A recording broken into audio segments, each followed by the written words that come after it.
Thank you.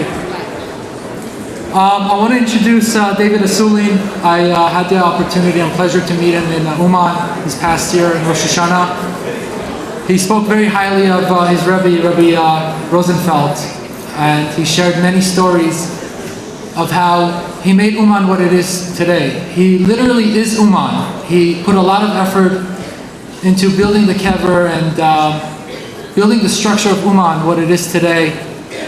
And I remember him telling me about the times during the communist era, how him and his Rabbi Rosenfeld, took a trip to Uman and how they worked their ways through the communist time to get to the kever. And one thing I want to say is that we have to value what we have today. Baruch Hashem, we live in a great country. We have the nation of Israel. And we always have to value what we have today and continue building on what we have. Without further ado, I want to introduce David Asulin.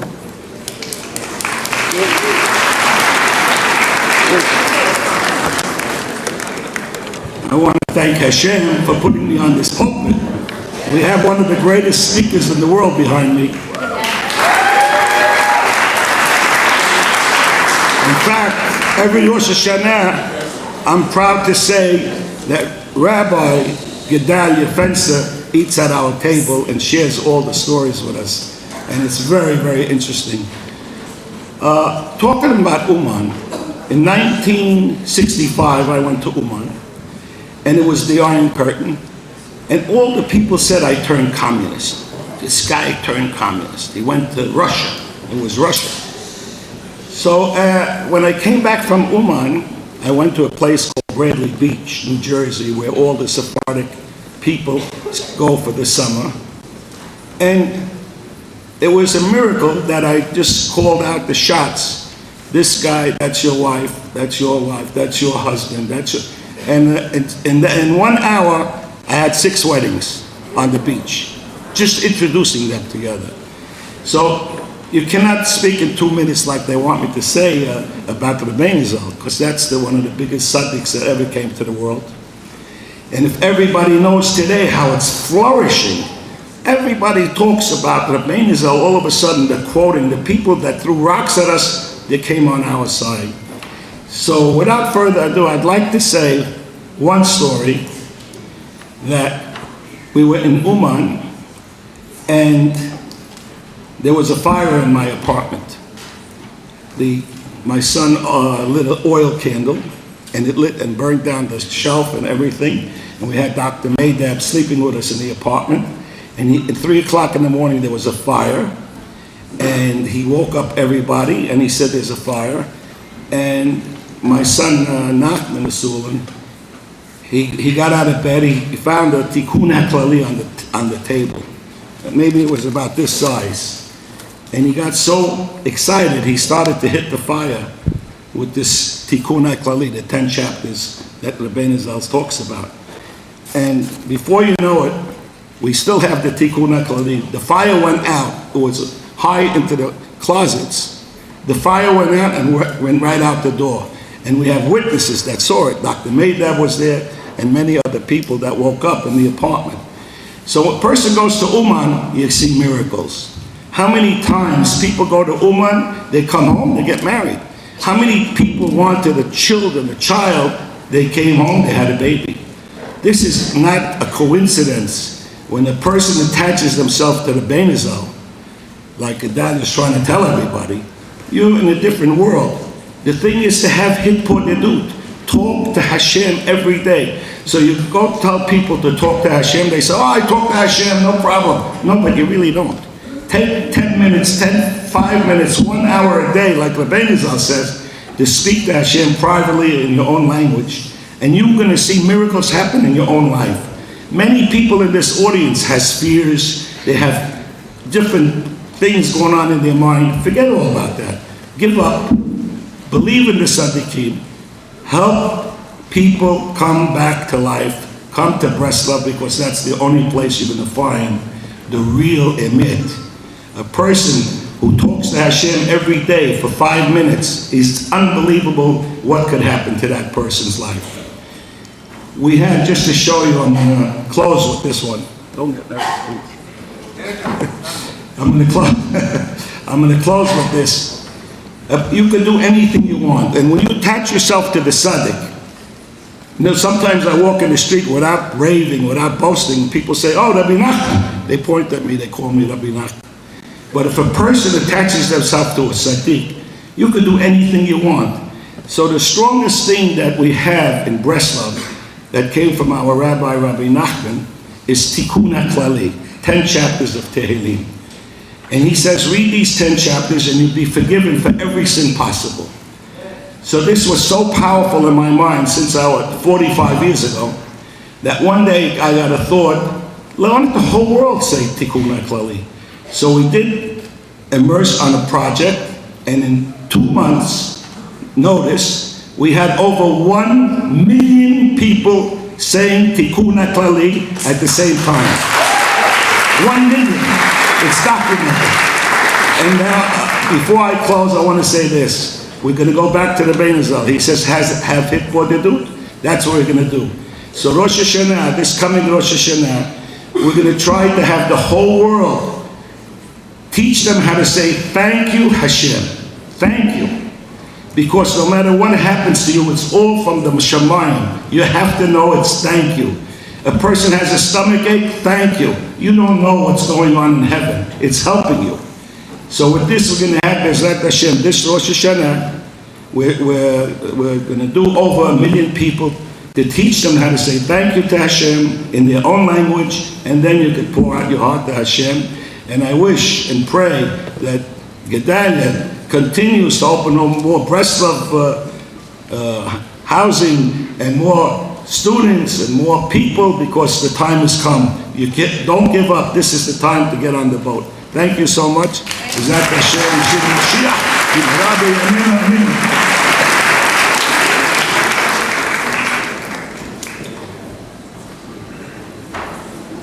This is going to be 60 seconds, I promise. Don't time me. So I want to welcome everyone tonight. Thank you for coming out to an incredible evening ahead. But before we go there, tonight wouldn't be possible without an amazing committee that put this event together. So thank you so much. Let's give them a big round of applause. It's a lot of work. So I think we just heard a little bit about this, but one of the hardest things for Shem, we know, is matching soulmates. With the Shem's help and Gedalia's teachings, on July 15th, we plan to do just that. Save the date. We're going to have a really monstrous singles event, July 15th, and we're pretty confident we're going to be making a bunch of matches. So if you're single or you know someone that's single, make sure you're there July 15th in Manhattan. Stay tuned for more details. You wouldn't want to miss it, but wait, there's more good news. We're going to have a little singles mixer, a little taste of it tonight after the lecture.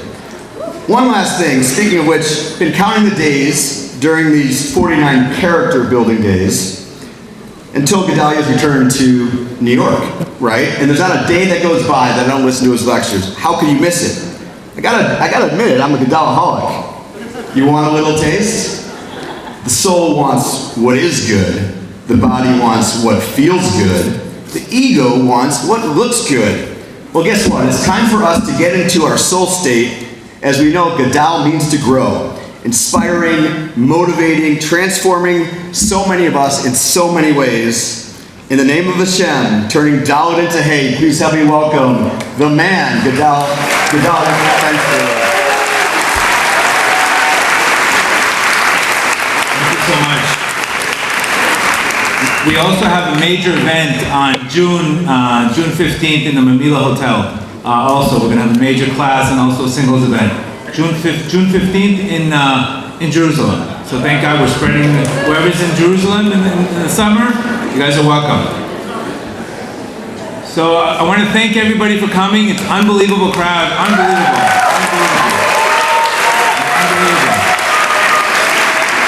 I think you guys give me more energy than you believe. I mean, it's not, if it's not for the classes every day, it forces me to get out of my comfort zone every single day. Anytime I want to... First, I want to thank our sponsors. Our real estate, I believe, is the 5th largest real estate company. I want to thank Hillary Barr with all her sponsorship for tonight. I want to thank Sealy Sit. May Hashem bless you. May Hashem give you the good. May Hashem give you, in this Gilgul, not another Gilgul, this one. Also, I want to thank everybody else. I want to really thank them for everything that they've done, and the whole committee, Toby Rubenstein, and everything she's done. Coming back against all she's gone through. All right, tonight we have an amazing class. Last night, believe it or not, I was in Williamsburg, and I didn't know what I was in for in Williamsburg. You know, and of course Uriel. Uriel's Mr. YouTube, he puts all the YouTube, all the videos. Jason Saka. I want to thank my mother-in-law also. I want to thank everybody. By the way, my sister-in-law is here tonight, so there's no mother-in-law jokes and no Moroccan jokes. So that's done. I want to thank her future husband, Zrat Hashem. So tonight I'm going to give you guys an unbelievable class. We're going to talk about going from the Dalet to the Hay. This class, again, we want to get out of inspiration, we want to get more into strategy. You can have inspiration at night, but 3 o'clock in the afternoon is when you need strategy. Inspiration is not enough. We really want to give. Rav Nachman has an amazing tool tonight, which is lesson 49, on how to shift your energy. When you change the meaning, you change the feeling. We always say that. When you change the meaning of something, automatically you feel completely different. This is a Tony Robbins concept, but Rav Nachman said this 250 years ago. He's a very good communicator, but that's what we're going to talk about tonight. So last night, it's funny because I was in, maybe there was 300 Hasidim in Williamsburg, and I'm like, listen, what am I teaching you guys? I thought you guys know everything. And it's funny because when I asked them, I said, how many people really have a relationship with God? How many people talk to Hashem daily? And you know what? Maybe 3% of the people came up. I said, how many people eat kugel? All the hands went up. One gives you calories, one gives you vessels. That's the difference. And literally, I think sometimes we just fall into this religion, this tradition, and we lose the relationship. So that's why we have unfortunately, some of us have so many problems. The problems are only to get our attention. It's not something bad. We have to recognize every single problem that we've had, it's only to get our attention. Sometimes, unfortunately, in life, we start focusing too much on our businesses. We think it's the business that's making the money. We're thinking it's the person that's going to close the deal. We lose touch of who's making it happen. And I gave that example. It's like somebody single saying, you know what, why do I need prayer? I have a J-swipe. We're focused more on algorithms instead of connection. And I think that's what we need to understand. We have to stop focusing on the apps. We have to start focusing on the means. We have to focus on what does God want from me? That's the question you have to ask yourself. What does God want from me in this moment? He put you in a situation for a reason. And we have to realize these situations are to bring us closer. We speak about many times that the real pain in life is being away from your Creator. That's real pain. As long as you're going through a tough situation, but you're close to your Creator, that's not pain, because eventually it'll turn into something. But once you're away from your Creator, that's why today we have addictions, God forbid. We see so many things, and again, it's the opposite. So tonight we're going to talk about also realizing how many times we're dealing with feelings. We spoke about yesterday, and you'd be surprised. I think today we have over 15,000 people in the WhatsApp group. I think there's 35, 36 groups. And you'd be surprised how many people, they ask me, they get off the group, they come back on. They get off the group, they come back on. I said, am I charging you a membership? Why do you keep on leaving and coming back? No, I had a bad day at 3 o'clock. So you're punishing me by deleting the app? Do you understand what we're doing? So many people, they're just so emotional with spirituality.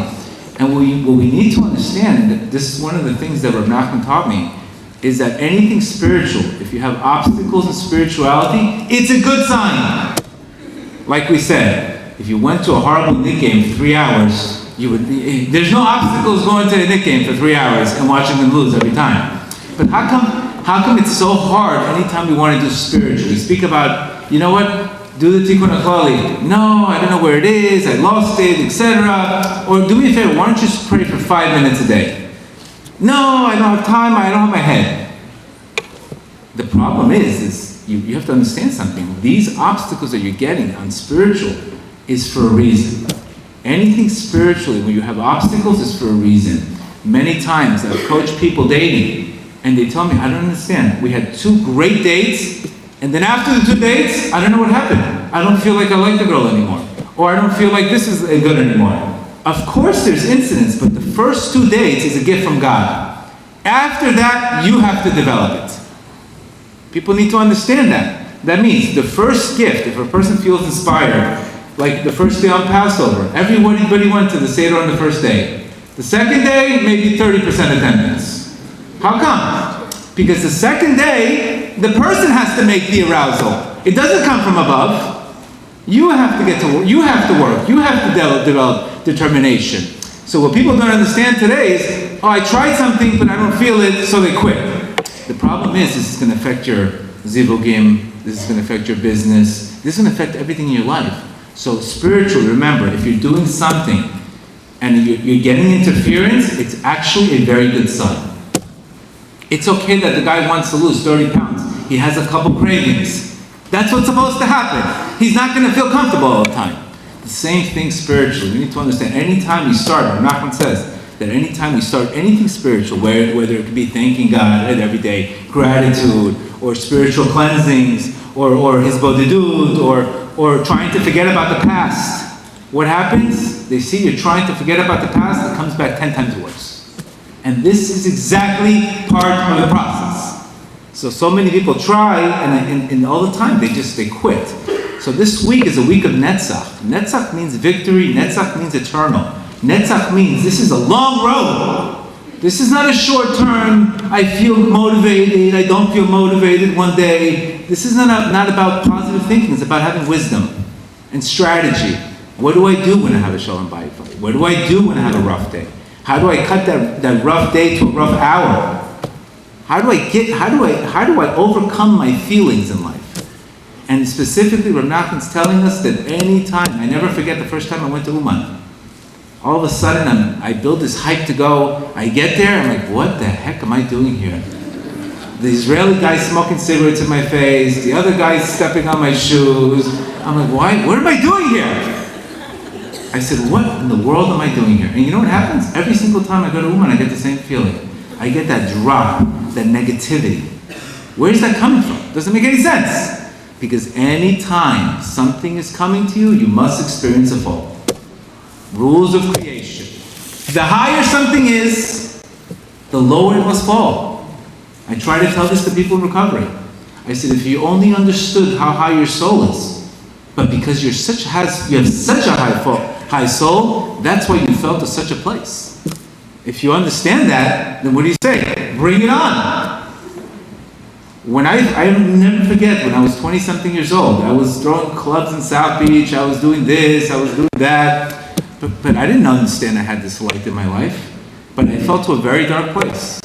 And the heart, and like I said, people should understand, the fall is for the preparation for the rise. You can't go up all the time. You have to have that fall. The reason is because free will. Otherwise, it would be easy. It would be too easy. If you went up all the time, you felt good all the time, you would probably forget who's giving you this light. You would probably forget your Creator. So it's okay. If you have 2 good weeks in your marriage and you have a fight, it's okay. Don't make it a problem. People say, my relationship is a problem. No, you have a problem in the relationship. If I say the relationship is a problem, then I start focusing on everything wrong. If I say, okay, I had a tzimtzum, I had a hiccup in the relationship. The Yetzer Hara, the evil inclination, is 2 things he specializes in. Is to make things worse than they are, to blow things out of proportion, to get you into such a worry that you have so much anxiety that you can't function. That's the job of the Yetzer Hara. So again, it's so important that we have to exit our mind and enter the moment. This specifically is the month of Iyar. Iyar this month, with the Tikkun in this month, is positive thinking, is mindfulness. Last month was Pesach. What does the word Pesach mean? Open your mouth. That's why the Seder had to be open your mouth. There's a lot of people, everybody had to say it out loud. Because the Jews in Egypt, their speech was constricted. So now they had to open up their mouth. But this month is the month of healing, but healing begins in the mind. Healing begins on what meaning you give something. Healing begins, everything begins in the mind. And this is exactly what Rav Nachman says. Either you're going to be mindful, or you're going to have a full mind. That's the difference. What you do in life, I have mindfulness, I pay attention to what I focus on, or I have a full mind. and I have anxiety out of control. And that's the difference. So we're going to teach you an amazing, amazing strategy to do it.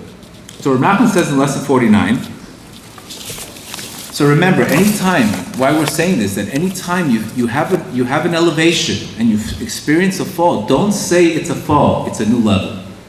It's a new level in life. You can't remain on the same level in life. The key for the soul to do is to grow. But you can't remain on the first level. How many times do people all of a sudden, they start something, they get out of recovery, they have 30 days of good recovery, next thing you know, they have this crazy urge to use all of a sudden. Because what happens, he hit a new level, now he wants to go to another level, there's confusion, and this is part of it. So remember, like we said before, if you're going to get married and you don't have a thorn in that rose, there's probably a problem. How many times guys tell me, listen, I can't deal with this Jewish girl, she's too complicated for me. She wants this, she wants my IRS returns, she wants my copy of my social, 7-year records, mother's mental history. I can't deal with it, it's too much. This other girl, she does what I want. I said, the difference is now you're paying the price in the beginning. With the other girl, you're not paying the price in the beginning, but you're going to pay for it afterwards. When she sticks a nativity scene in the middle of your bedroom or whatever happens, you're going to pay for it. I speak to that today. Many people. Look. And it's almost, I almost compare it to a guy that's all of a sudden he jumps off a building and he says, hey, how's it going? So far so good. But he's going to land. So I tell people, pay the price in the beginning and you won't pay it in the end. But if you don't want to pay it in the beginning, you're going to pay it in the end. And we need to understand that. There's no free rides. And this is the concept of the bread of shame. There's no free rides in life. Be prepared, understanding that if you have anything good, if you're having issues, if you're having obstacles in a relationship, if you're having obstacles, if you're having any kind of obstacle spiritual, you're paying the price. But you won't pay it afterwards. Like we said, Jim Rome says, either you're paying ounces or you're paying pounds. Rav Nachman says, if you're not willing to suffer a little bit, you're going to suffer a lot. It's not an option. Yes, I have to suffer a little bit. So we want to approach our challenges, not run away and get high from them. That's the difference. You got to approach it. That's what Hashem, and Hashem, we have to also understand that Hashem does not give you something you can't handle. If you couldn't handle it, He wouldn't give it to you, I promise you. There's no mistakes. So the person's mindset should be, it's too much, He gave me too much. No. You have to believe there's inner strength in you. Everybody has that inner strength, that He just wants you to dig deeper. That's the purpose. I dig very deep. Very, very deep. It wasn't nice, but at the end of the day, this is what you get. So back to the lesson 49 on the Dalet versus the Hay. What I wanted to talk about is a practical tool. We know that the name Yud Kei Vav Kei, Hashem's name, represents 4 letters, which is a good numerical value of 26. The first Yud represents the concept of Chachma, which is thought. The second one, the second Hey, represents the concept of Bina, which is understanding, logic, intuition. The third letter of God's name is the Vav. I'm trying to break it down really simple. The third name is the Vav. The Vav represents your midot, your character. When the guy says this guy's character is a problem, he has a problem in the Vav. And the last Hey represents faith, Malchut. So that last Hey, if it's not properly channeled, it becomes a Dalet. What is the difference? A Dalet is what? A Hey is a Dalet and a Yud. When I say somebody's in the dark, he's thinking, he's in a bad mood. What is he doing? He's in a state of dalut. The Hebrew word dalit also means dalut, poor. He's missing light. When we refer to the dalit versus the hay, what are you doing when you go from a dalit to a hay, a negative thought to a positive thought? What are you doing? You're doing teshuvah, returning the hay. Like bringing Hashem back again, that kind of concept. When you do teshuvah, what are you doing? You're returning the hay. You're going from the dalit to the hay. The dalit means I'm thinking in dalut. I'm in a state of constriction. I'm not seeing it right. That refers to a dalet. Reb Nachman said that negative thoughts clog your heart. Negative thoughts clog your heart. Believe it or not, I use this in my therapy classes. Negative thoughts. Negative thoughts clog your heart. Very understandable. It's a difference between observing a thought and attaching myself to a thought. I can observe a thought, but once I attach myself, then it becomes an emotion. So Reb Nachman says in lesson 49 that your whole spiritual rectification in life depends on watching your mind, what you give meaning. If I have an obstacle in my life, do I say this is a challenge or do I say this is a threat? If I have a problem in my relationship, do I say my relationship's a problem or I have a problem in the relationship? That's a very big difference. If I say my business is dead or I had an off day. When you say dalet, that when you get to this concept of negative thinking, what Reb Nachman is telling us here, when you have these negative thoughts, basically you spoil your creation. There's no room for a positive thought to come in because I've already gave it meaning. A very important concept. It's like almost having, let's say you have a hotel with 300 rooms, fully booked, and you're losing money. What do you have to do? The hotel's fully booked, but you're losing money. You have to kick everybody out and raise the prices. Same thing with negative thoughts. First, you have to recognize it's not that I can go from a negative thought to a positive thought. First, I have to recognize that I am in dalut. I am thinking in dalut. I'm thinking negatively. Then I have to say, why am I thinking negatively? Is it because I'm trying to too much focus on the future, or is it because I'm stuck in the past, or I gave it the wrong meaning? So every time we shift from a dalet to a hey, what Reb Nachman says is like you created a brand new world. You recreated yourself. Let's say at 12 o'clock you had a bad day, and at 1 o'clock you said, you know what? I'm going to recreate my day. I'm going to change my energy. All of a sudden, you have a new opportunity. So anytime you're in a negative state, you have to recognize that that closes creation. It's like the guy running out of bounds and saying, where's the ball? I can't throw the ball at you, you're out of bounds. What do people do when they usually have a bad day? Go run out of bounds. What are you going to do when you're out of bounds? Can I throw you the ball if you're out of bounds? No. First you got to get in bounds, and then I can throw you the ball.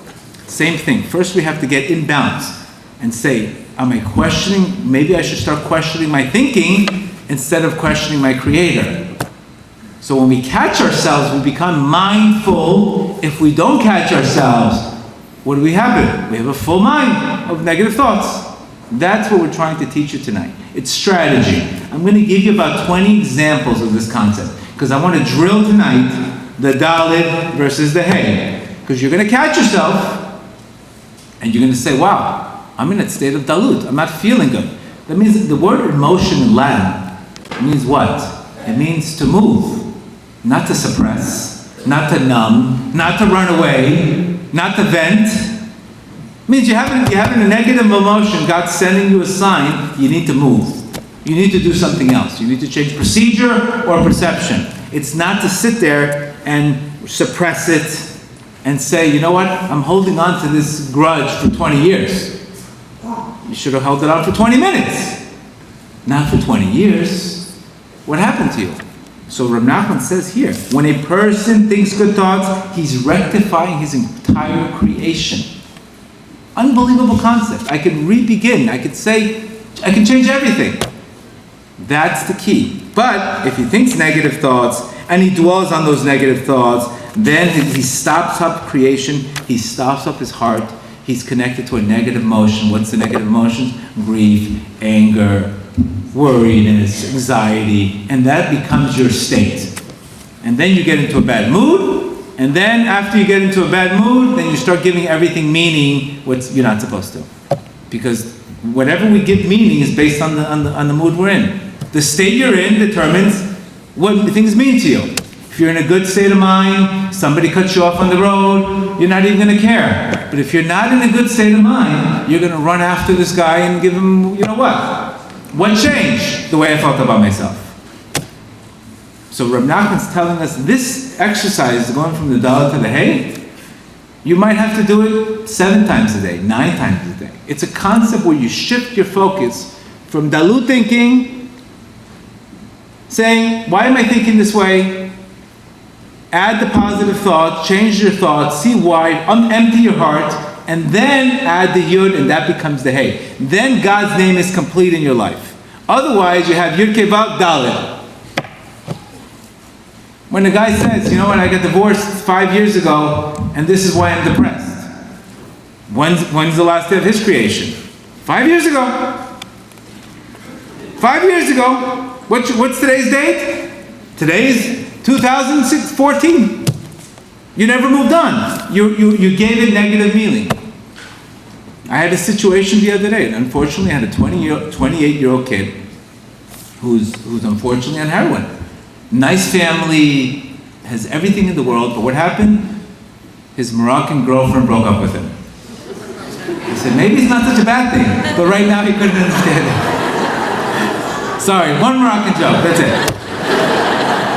All of a sudden, what happens to him, I tell him, listen, you're 28 years old. Come on, give me a break.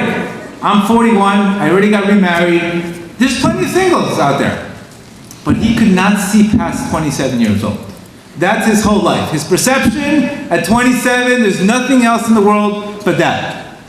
I'm looking at 41, I'm like, listen, I've been there, done that, divorced, remarried, been around the circuit a few times. You'll move on. I could look at it in my angle. I told him, you know, my 13-year-old son, he lost his phone. You know what he said? The world is over. I don't have my apps anymore. Where am I going to download them? I don't have my friends' numbers. I said, what would the 27-year-old tell the 13-year-old? Get a new phone. Big deal. It's not the end of the world. My 2-year-old daughter, she broke her toy. She's crying. What does the 13-year-old tell the 2-year-old? Big deal. You get a new toy. That's the way it is. So your problems are based on your perception of life. Change your perception, change your life. Stay in that perception. You give that meeting at 27-year-old. I guess I'm not. If I was more successful, she would have been with me. That's not true. That's not. You're just giving meaning that's not true. Until he realizes that, what happens? He's in a state of dalut. Nothing can happen to him until he gets rid of that and recognizes, you know what? He's right. I'm only 27 years old. I can have the rest of my life. You know what? Let me rethink the situation. If he does that, his life changes. If he doesn't, he's going to be battling heroin. And that's what happens, unfortunately. That people don't have the perception. Your business goes bad. You know how many times one door has to close in your life in order for another door to open? But what happens? We don't want to close the door. No, keep it open, keep it open. I like misery. Keep it open. Close the door already. Close the door. Let go. What is letting go? How do you let go? Very simple. How much is it costing you? It's costing your happiness. It's costing your health. Is that enough leverage to let go? What else do you want? What else do you want? So that's what we need to understand. Anytime we want lasting change in life, you need to let go. You need to let go. I don't understand people in 20-year fights with their parents. Let go already. Give it a different meaning. We always say, it's never too late to have a happy childhood. It's never too late to have a happy childhood. All you have to say is, Mom, I forgive you. I didn't recognize you weren't able to give me more. I love you. And your life changes. No, how can I do that? Believe it or not, that's the first thing I do with addicts. Everyone says that their father, even though the father's paying for the rehab, the father's taking care of him, he's thinking he has nothing. But who's paying the bill here? The month coming down from Shemayim? Who's paying the bill here? Not you, obviously. Your father is. So why don't you start forgiving him? Once they start forgiving, you know what Hashem does? They opens up their mind. Opens up their mind. It's unbelievable that Hashem can change the person's mind. Neuroplasticity. That's what Hashem does. He opens up your mind. So let's give you 20 examples. 15 to 20 examples, depending on the time and the anxiety in the crowd, on how we can get out of these states. Again, let's remember. Strategy. Forget motivation. Strategy. Without strategy, what do you have? What do you have? Things are going to break in life. What happens when something's break? Oh, I'm not motivated anymore. It's not about motivation. It's about strategy. Strategy. What can I do? Rav Nachman says, build your wisdom. Don't just You're a focus. Satanist, and don't worry. God bless you. He's a Satanist. He's a globalist. He's a liar. He's lying about me. He's talking about me. I have the right to say it. You're a liar. You're a globalist. Thank you. You're a globalist. I don't care about you. Get off my view. You're a globalist. You know that. Get off of me. You're a globalist too. Wow.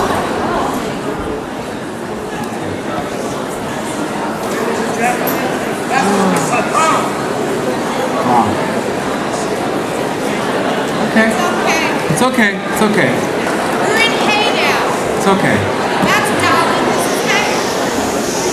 Thank God. You see, when you're talking about something important, you're going to get distracted in life. I don't even know what a globalist is. Never heard of that. I've been called other things, but never been called a globalist. That's what I gotta look up. That's the shattering of the vessels in life. Kapara.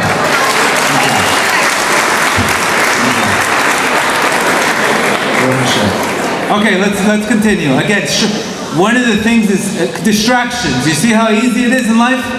See how easy it is in life to be distracted in life. Okay. So back to you know, it's funny. This reminds me of a very cute story. Very cute story.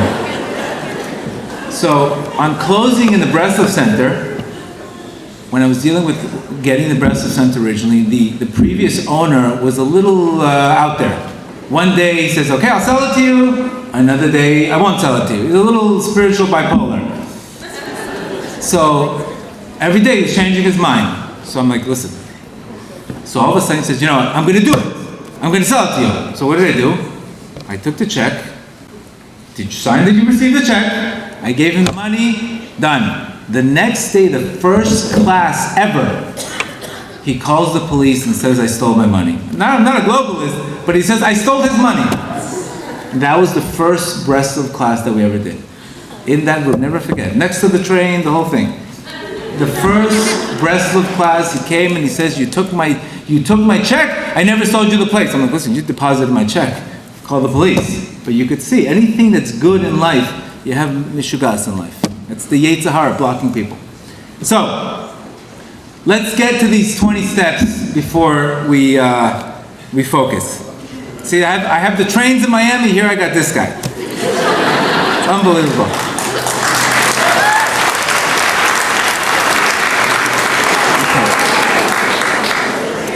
First step, very important. First step in recognizing a dalit versus the hay. Very important concept. If I have a situation in my life that breaks, I can be brokenhearted. There's nothing wrong with being brokenhearted. God forbid a person goes through a divorce. God forbid a person goes through a rough time. Business fails. Things are not going the way he wanted to. I can have a broken heart. That's okay. That is your heart. But God forbid when we get into depression, of course there's clinical cases of depression, but I'm talking about emotional depression, where people are just focusing on the wrong things. That comes from the spleen. Very important. When a person is brokenhearted, what does he normally do? He approaches God and asks for help. When a person is depressed, what does he do? He runs away. Very big difference. The dalit is being, God forbid, depressed. That's why Reb Nachman says you have to fight for happiness. You have to fight for so much for happiness. He even said you can even borrow it. Did you ever hear people say, you know, one day I'll laugh at this situation. Start laughing now. Start laughing now. Start laughing now. So there's a difference where we want to say, yes, we're not expecting you to be positive thinking all the time. You're going to have a period in your life where you're going to be brokenhearted. People have traumatic events. People go through major trauma. But that's what your heart is for. That's what prayer is for. That's why prayer is what? Service of the heart.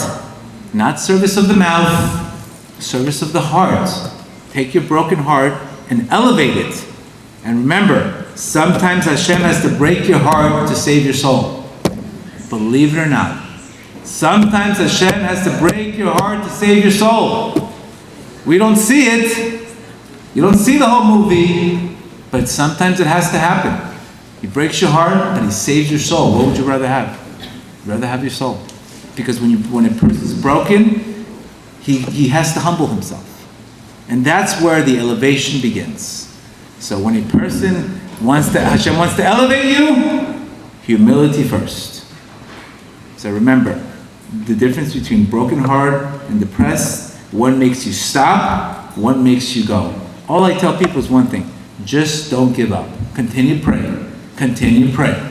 Just don't give up. When you give up, you're saying, that's it, it's not working. Then you got a problem. Then you got a problem, because you're saying, nothing's working. Nothing's working, why should I do it? That's a problem. That's a dalit. And those people, they get stuck in this constricted state, and then whatever you focus on in life, you feel. That's why it's funny how the word appreciate means two things: to appreciate and value, and to be grateful. Whatever you're grateful, appreciates. Whatever you're not, depreciates. Remember, appreciation, two meanings. 2, fear versus trust. Fear puts stop signs in your life. I can't tell you, I would say 75% of the problems, people are suffering from one thing: procrastination or perfection. Perfection, you're in a prison. You're in a perfection prison. That's what I call it today. And this is all due to what? Fear. What are people going to think about me? Who cares? How do you like that? Who cares? The problem is we take things personal in life. Things happen to us in our life and we take it personal. If we didn't take it personal, we wouldn't be bothered. But we take it personal. That's the job of the ego, is to take everything personal.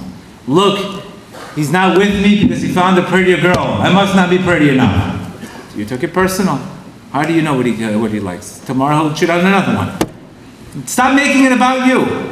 So one of the things in life, if you have a failure in life, stop taking it personal. You win or you learn. What do you need to learn from this? When you take it personal, you say, I'm the failure, I'm no good, I'm this, and then that's when you lose hope. When you lose hope, you stop praying. When you lose hope, you stop doing anything spiritual. And after that, it just gets into a vicious, negative cycle in life. That's a dalit. Until you get that dalit to hay, you stay in a dalit. Membership in a dalit. That means moments of darkness, it's not a membership, it's a small time. It's a darkness in your life, we all have them, but it's not a membership. It's not a membership. Okay? So fear versus trust, the difference is whether a guy makes long-term plans with somebody, he doesn't trust. He's not going to put the ring. Not going to put the ring. People don't want to make long-term commitments. If a guy's not making long-term commitments, there's a lack of trust. When you don't make decisions, there's a lack of trust. So what's the opposite of trust? Fear.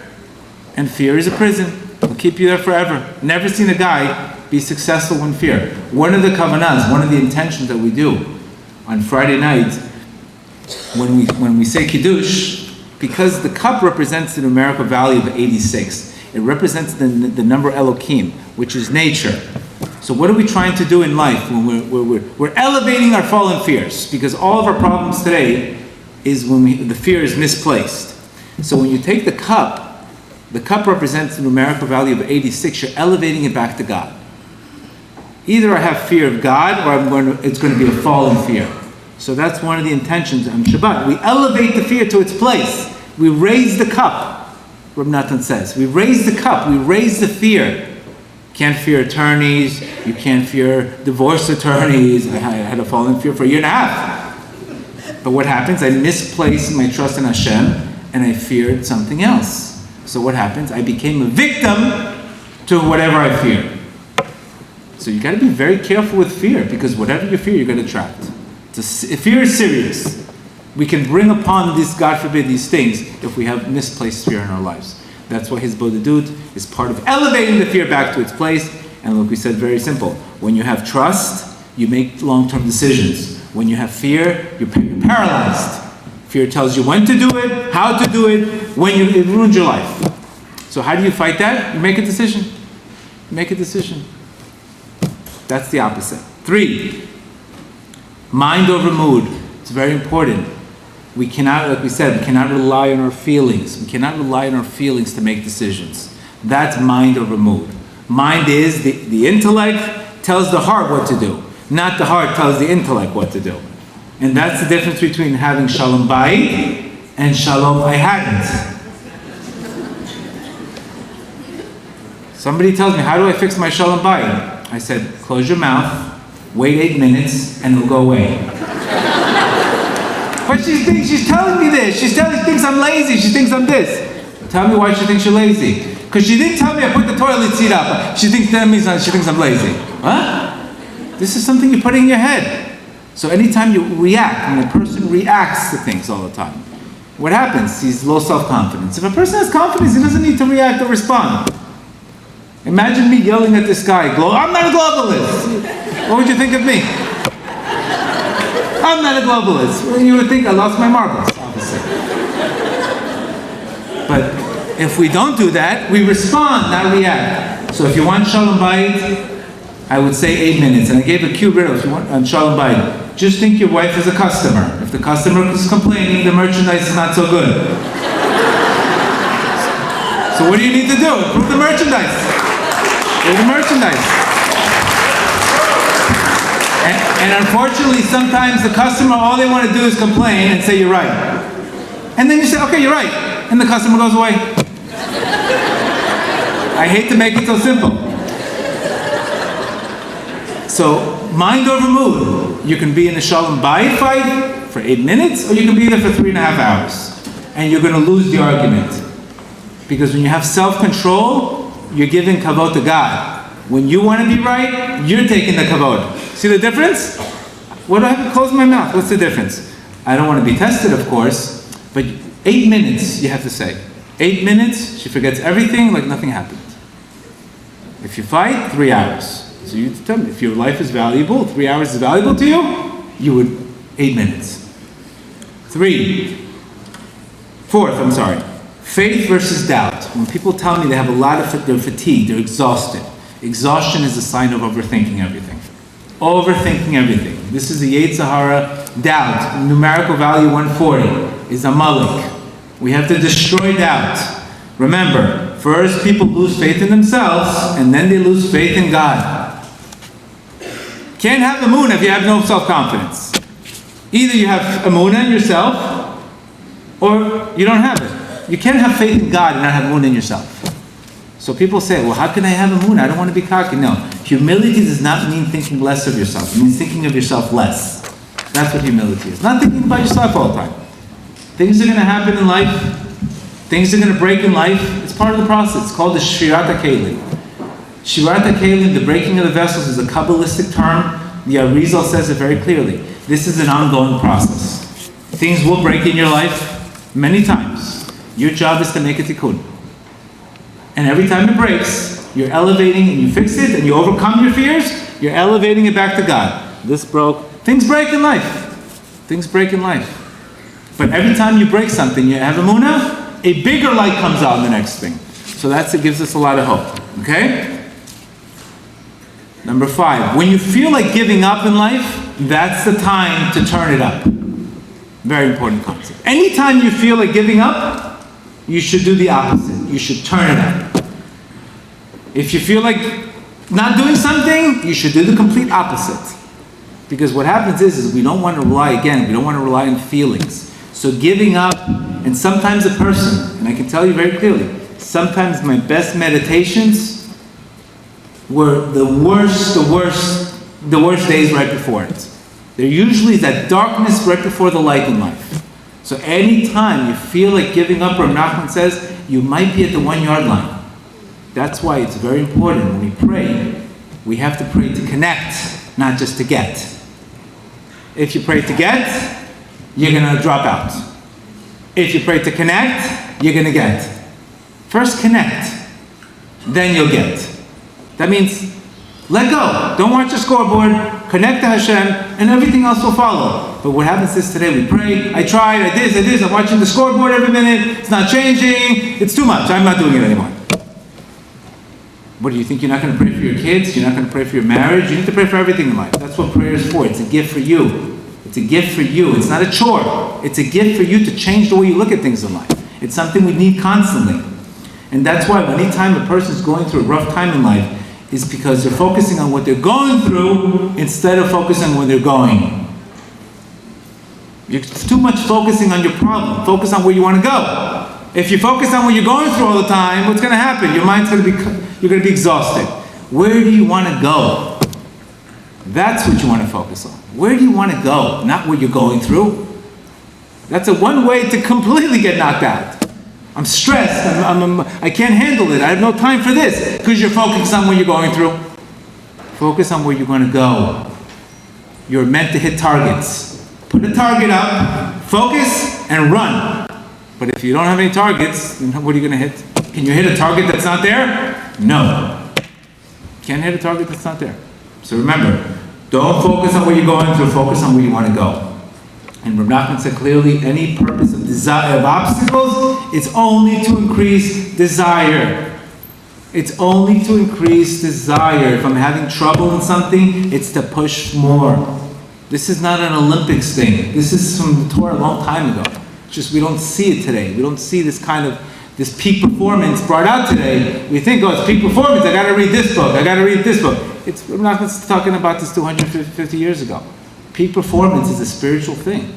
It's wanting, desiring more in life. Not just saying, oh, obstacle? Not for me. 6. Anger versus mercy. We're all the time, anytime we're in a state, that we're in a state where things are not going our way, what happens? We have expectations. If expectations don't get hit, what do we usually have? Anger. So what's a good way to get out of that state? Mercy. You're angry at somebody, you want to rip it to him, give him mercy. Pray for him. You're angry at somebody, what does God do? 13 mitzvahs of rachamim. He gives you mercy. That means whenever you're angry, it's a good time to give charity. Because what happens, the reason why you're angry is because you're missing dot. You're missing perception. I need mercy right now because my mind is focusing on what's wrong. What do I need? Mercy. How do you get mercy? You gotta give mercy to somebody else. You give mercy to somebody else, you will get mercy. It's not to sit there and say, I'm angry. No, get out of that state. Get out of dalut. Turn the dollar into hay. Get out of that state quickly. That's how. We don't want to stay angry for 3 days. We don't want to stay angry for more than 10 minutes. You know what? I got angry. I want to get out of this state quickly. Who can I give charity to? Who can I help out to? That's how you really change your state constantly. And specifically mercy. Because again, your soul forgives, your ego bears grudges. Souls, you always would forgive. If you're in your soul state, you would always forgive. If you're in your ego state, you want to give it back to him. And that's why the Torah is telling you, do not bear revenge. You're not allowed to take revenge on somebody. What do you think anger is? What do you think bearing a grudge is? Every time you bear a grudge, you're literally taking revenge. Well, I didn't really recognize it that way. Oh, you never asked. You never asked. 7, expectation versus appreciation. We are in a very expectation. Look at the stock market. You don't hit expectations, you're done. What do we need to turn expectations to? Appreciations. How do you shift your mood right away? Instead of expect, appreciate and order Uber Eats. That's a segula for Shalom Bayit. Don't expect dinner. Appreciate and order Uber Eats. That's how you turn expectation to appreciation. Really quick. Get out of that expectation. Anytime we go into a marriage with expectation, one thing goes wrong, it's over. But when you go to give, what's happened? No expectations. I get everything. Because you're giving from, God's going to bless the marriage. But when girls tell me, I need to find this guy who has this. So you want to bring your toothbrush to a relationship? Is that what you want? You want just a place to put your toothbrush. What are you giving? What are you giving? You're just taking. You got to give. You got to give. Very important concept. 8, when we have issues in life, it's normal. We have pain in our life. We want to zone out. We need to zone in. People they don't want to deal with it. What's an addiction? An attempt to solve a problem. People tell me, I need marijuana because it cools my anxiety. Okay. What happens after? When you have to deal with life? You smoke again, smoke again, smoke again? What is your wife going to think of you every time you smoke, every time you have a problem? Honey, we have bills. Let me just smoke and I'll deal with you. What is that going to do long term for you? It's going to destroy your marriage. You know how many calls I get? My husband's a pothead. What do you say to that? Where do you start? Amuna? Why are you zooming out? Zoom in. Prayer is to elevate the problem. It means when we have a problem, we use prayer to fix it. To fix the way we look at it. It's not to zone out in life. An addiction is not going to save a problem. And usually, guess what? Usually in darkness is where you see the biggest light in life.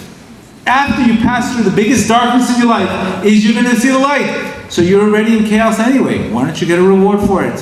Why are you putting pause in your life? Press play. Like we said, suffer a little will save you suffering a lot. But if you don't want to suffer a little, it's going to end up being, God forbid, a lot. 9. Unfortunately, I see a lot of self-pity. People are coming to me again with a lot of self-pity. This is a Dalit way of thinking. Self-pity says, why me, why me, why me, why me, why me? That's the quickest way to book a membership in misery. Quickest way. You want to be miserable? Just say, why me? And you know what is also the problem with saying, why me? It's a waste of time.